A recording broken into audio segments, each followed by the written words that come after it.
Hello，又係我 Manny 啦。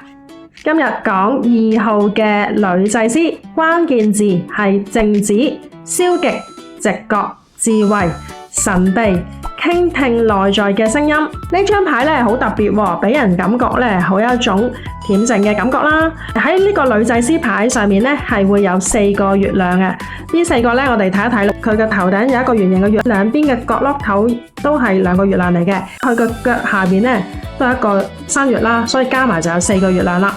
陰性嘅能量係非常之強㗎。女祭司手持智慧卷軸，左右黑白柱代表是非黑白。佢嘅好似一個窗簾咁樣，後邊嘅係有啲水喺度嘅，唔知大家見唔見到？代表住情緒同埋潛意識啦。表面安靜，其實藏住好多秘密。佢嘅個性被動、內斂、有距離感，信直覺多過分析嘅。愛情可能會係指單身啦、內向啦、暗戀或者單戀。佢比較係怕醜，唔主動嘅。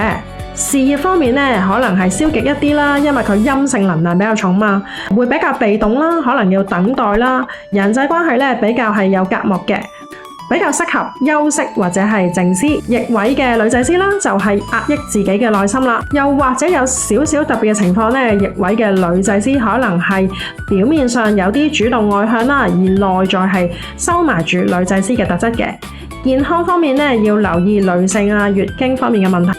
占星學對應月亮，學會傾聽內在嘅聲音，先會擁有真正嘅智慧。大家如果仲想聽我講其他牌嘅牌意，記得追蹤我香港專業塔羅協會會長 Manny 嘅 IG。下集見。